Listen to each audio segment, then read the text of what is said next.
I am Christy Hood, CEO of Key Social Media. Today I'm interviewing Dr. Kent. Hello, Dr. Kent. How are you? Hello. How are you doing today? Very well, thank you. You having a good holiday? I hope you're having a good holiday. So far. Let's begin with how you became an advocate for chronic pain patients and the role social media has played in your advocacy. Well, I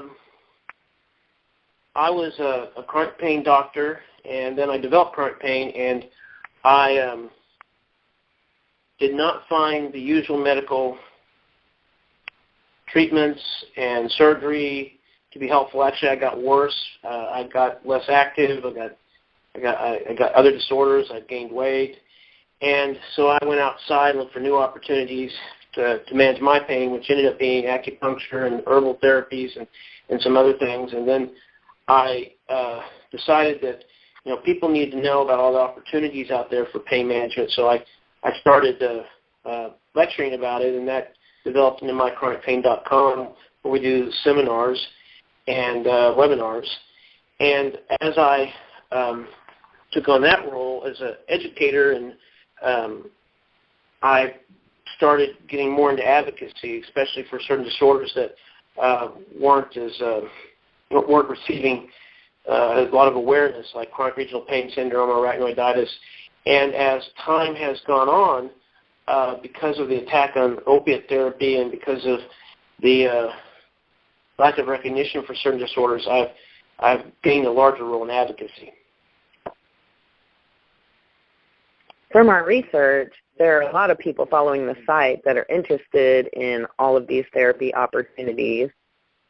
Patients with varying disorders such as chronic regional pain syndrome, neuropathy, fibromyalgia, and arachnoiditis. And they're interested not only in herbal therapies, but the narcotic therapies. I would like to ask a few questions about that, if that's okay. Yeah, that'd be great. Well, over the past decade, we've seen quite an increase in painkiller addiction and abuse. What is your assessment of this abuse, and do you think it's reached the level of a public health crisis? Yeah, I definitely think it's reached the level of a public health crisis. There's been, in 2009, there was 15,000 deaths attributed to opiate abuse. For every death, we had 10 more admissions to the hospital. For every death, we had 32 more visits to the ER because of misuse or abuse. For every death, we had 130 people that were diagnosed as addicts. And for every death, we had 825 people that used opiates or painkillers as a party drug or non-medical uses. So, I mean, that's a huge number of individuals. And I think this draws the conclusion that we need more education of the public because these medications are really needed for chronic pain and cancer pain.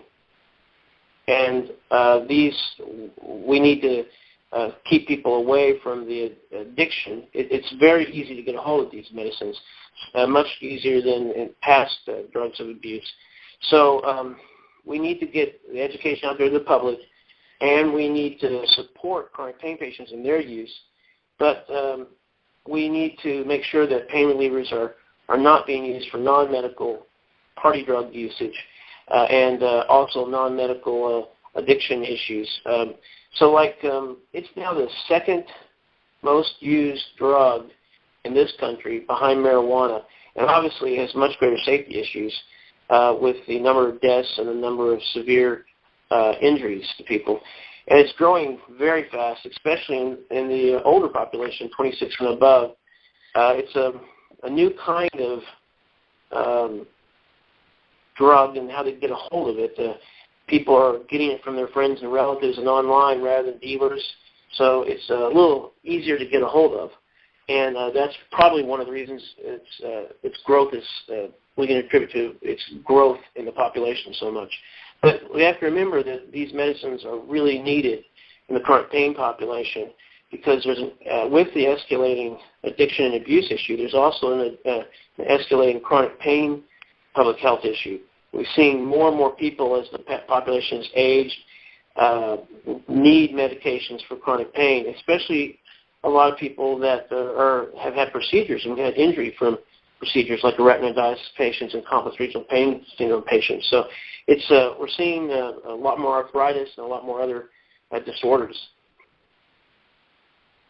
So that's and what are the causes? I'm sorry, what? That was. I think that answers it. Well, what are the causes of the actual chronic non-malignant pain that may require this therapy? That's a good question. I mean, as I just mentioned, we need these drugs for people with chronic pain. And disorders like rheumatoid arthritis, we're seeing more osteoarthritis, we're seeing chronic low back pain more and more, we're seeing failed back syndrome, we're seeing more severe fibromyalgia, spinal cord injury, stroke with pain, multiple sclerosis with pain, arachnoiditis, chronic pancreatitis, complex regional pain syndrome, type 1 and 2, phantom pain, and we're seeing a great number of people with peripheral neuropathy that are getting more and more severe pain. They're living longer and they're developing more severe neuropathic pain. So those are some of the causes that need sometimes opiate therapy. And of course, we also have cancer, which is which needs opiate therapy. So we need to keep our opiates. We need to be able to still prescribe opiates, and I'm an advocate for that. As is, there's been quite a political attack on opiate use, and I think there's been some mismanagement by the FDA. Recently, there was a new drug approved as a hydro, with the idea that it would have some ways to. It's a long-acting hydrocodone. It has some ways to not be abused so easily. But the key still is education, so we can reduce abuse of these medications. And but those are the causes of non-malignant chronic pain that usually require opiate therapy. What are the most common opiates you would prescribe for that?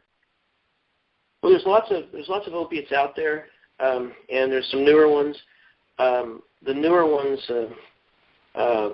people don't know about quite as much, but there's good marketing behind them. But the most prescribed ones are long-acting morphine like MS-Contin, long-acting oxycodone like OxyContin, fentanyl, which comes in a patch like Duragesic patch, Dilaudid ER or long-acting Dilaudid, and then methadone. Methadone's used, it's a very cheap drug. It's used a lot. It has some issues with it not being able to have a rescue drug utilized with it as much. But and then there's some newer ones out there, but those are the main ones. And what are the treatment goals when using them for non-malignant chronic pain?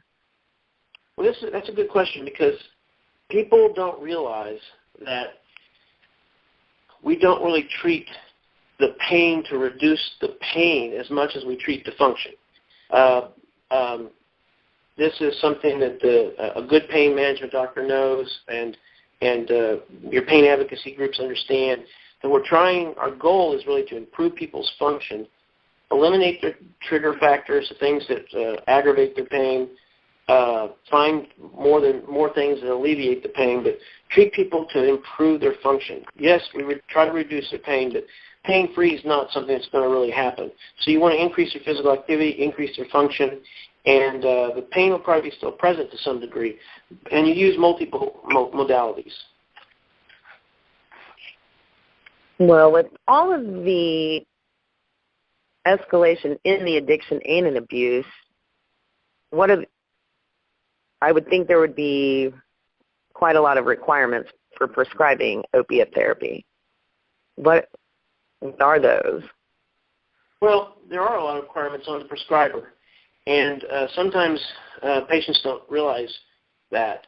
But really, you have to have a legal prescriber that has registered with the DEA and the State Bureau of Narcotics, that has a legitimate, you have to have a legitimate medical purpose, and that is to be determined by the prescriber.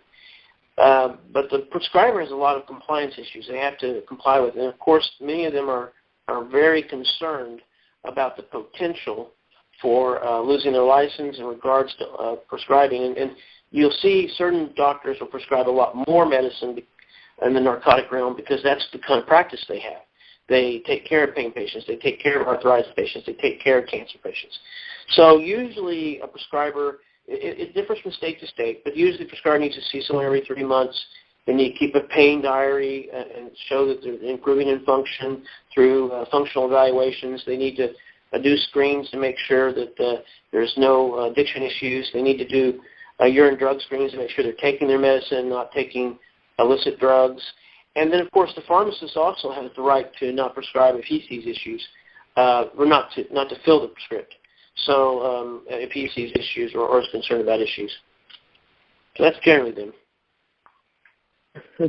What are some of the controversies and difficulties in prescribing these medications? Well, the controversies come back to the addiction and abuse issues. You have a lot of people that have reacted to these issues through politics and policy that have put a lot of more compliance issues on doctors and nurse practitioners and PAs and people that prescribe these medications. And the controversies arise for these medications to be available. And I say, for the people that have chronic non-malignant pain and the people that have cancer pain, they need these medications. But they're going after these individuals with increased compliance when the real big issue is people getting these medications through relatives, friends, and online and things like that. I mean, 86% of the drugs that are used by people that are using for non-medical uses are used are being found in these other ways. Now, and the addiction rate in cancer patients is only about 1% to 2%. It's higher in the chronic non-malignant pain issues, but sometimes that's because they're not doing a good job of screening for aberrant drug behavior. They need to make sure they're not prescribing the medications to someone that's likely to misuse them.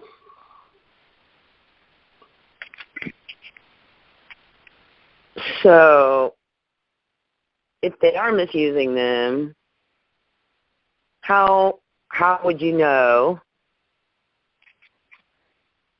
Well, does the patient ask for more drugs?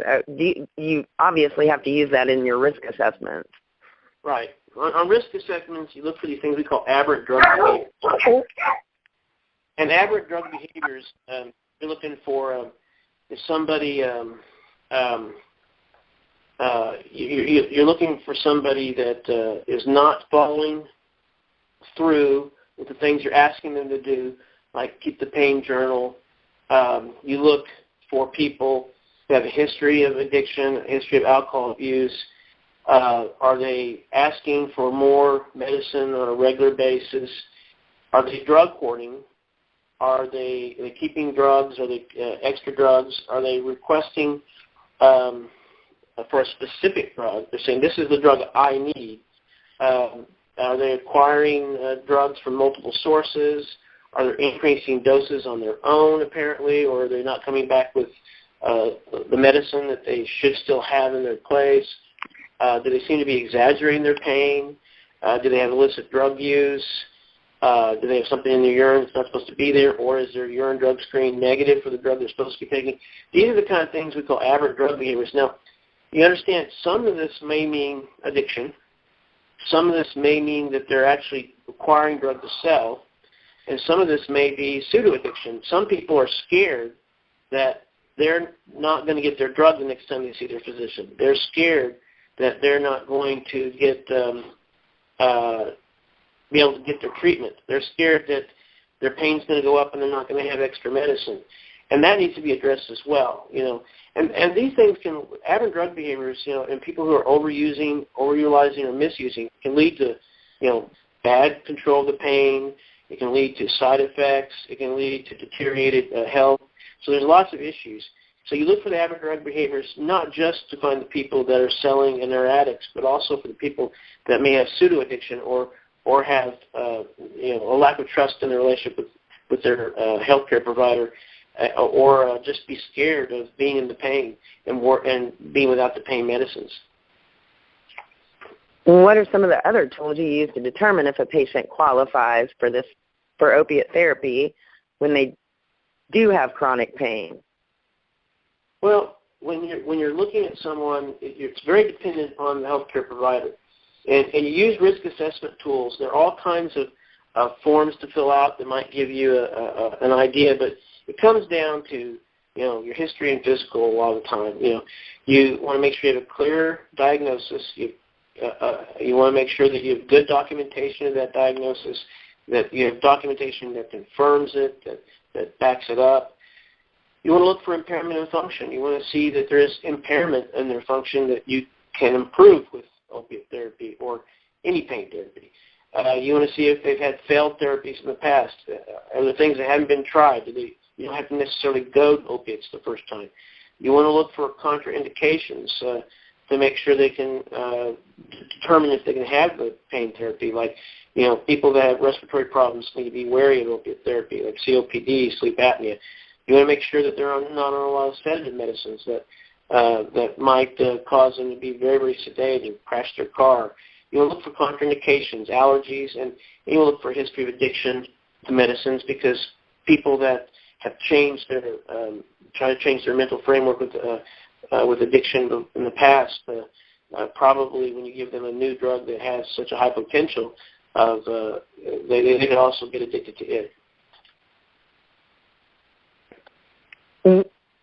If the patient would like to choose another route, what do you see as a realistic non-opiate option for therapy in chronic non-malignant pain? There's all kinds of good drugs and other sources of treatment of pain. When you're talking about opiates, the benefits of are analgesia, improved function, improved quality of life, but the risks are you have significant toxicity, dependence, addiction, and overdose. So looking at the other modalities is very important, and if not looking at them as the primary source, the main source, you can look at multiple different things that can help you. And when you're using opiates, you can keep your opiate use down by utilizing those. In fact, we see a lot of people that use opiates that engage in physical therapy that will do much better in their physical therapy and therefore not need as much opiates, because the key is, activate the body, get things moving around, have good mental framework. You can do a lot with your mind. You can control your pain a little bit if you control your emotional framework and your especially anxiety, fear, and anger. But physical therapy is a good tool to get people activated. You have psychological meds that help. You have Eastern medicine techniques, massage therapy, chiropractic and spine manipulation. You have acupuncture. You have TENS therapy or electrical therapies. You have nerve blocks. You have ablation therapy, nerve ablation therapy. There's injection therapy, ketamine infusion, support groups that help you feel good and become more aware and educate you. There's somatic focusing, where you focus you're away from the pain, and you also get some meditative qualities like yoga and Tai Chi. You can use meditation and mindfulness, and you can use things that relax you, like aromatherapy. There's lots of different options out there, and that's one of the things we preach. So keep looking for opportunities. You never know when you'll find one. Well, speaking of opportunities, what do you think about the use of medical marijuana? Well, medical marijuana has a lot of controversies. It makes sense that it would work in therapeutic indications. It makes sense, for example, in certain kinds of neuropathic pain, like complex regional pain syndrome. It will reduce the sympathetic mediated pain. It will hit certain receptors. There needs to be a lot more research and clarifying the receptor research. We've become aware how ubiquitous the cannabinoid system is and how much it can potentially help certain disorders. There needs to be more research on receptors. There needs to be more research on it in pain. being that it's been listed as an illicit drug, the research has not been done. So, but now this is becoming more and more obvious that it does have usages. It's helping more people. Is beginning to be more research.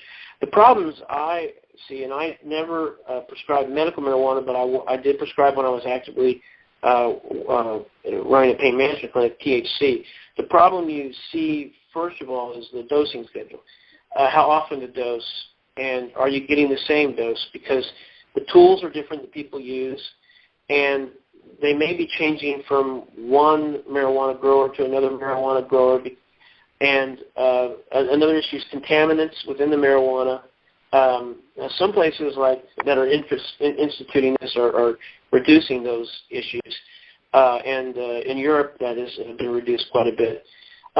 There's also the issues of when you use the medication, are you safe to drive? Are you safe to get around? Because it does change the way you see space and time perception. There needs to be a lot more research. I think it's appropriate for certain individuals that have certain pain syndromes, and if they can get the contaminant issue, the dosing schedule issue, and the issue of how to monitor people so they don't end up being in motor vehicle accidents and things like that, I think that it does have a place. I think it does have a place right now, but I think there are issues. But there are issues with all the different therapies. So, anything else? Those are all very enlightening topics. Yes, we're going to have to discuss a lot of this further. Yeah, Are there any other medications and opportunities out there that people aren't aware of? Oh, I think awareness has become a real key. I think I was recently talking to some other educators out there, and we've all had quite a bit of reaction to our sites.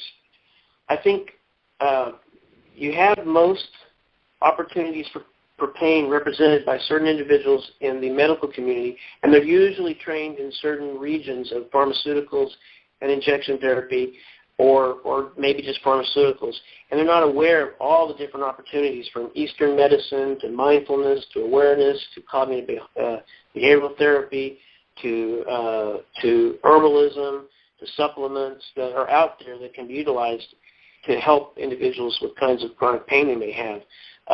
And especially, they're not engaged in making sure these people are staying active and activating physically. So there's all kinds of opportunities out there for chronic pain management, and we need to make sure that we don't just get bogged down in looking at opiate therapy as the only thing. But it is a tool, and it is a tool that's needed.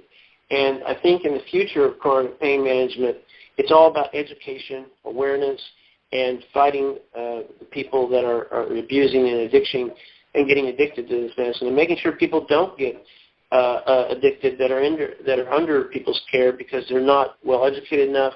They're afraid of their pain, and they're not getting time spent with them. I think there's all kinds of opportunities out there, and one of the main opportunities is making people aware of these things and educating them. I completely agree, and I speak for a lot of other people, I'm sure, when I say we appreciate that your site is out there to help us in that education. Well, thank you. I'm hopeful that it does some good for some people, and I'm hopeful that people see that there's opportunity out there because, everyone needs to have hope that has chronic pain and chronic illness, and without hope, they're lost. And there are opportunities out there, so people shouldn't give up. That is a great way to end this interview. Thank you very much for speaking with me today, Dr. Kent. I appreciate it. Well, thank you.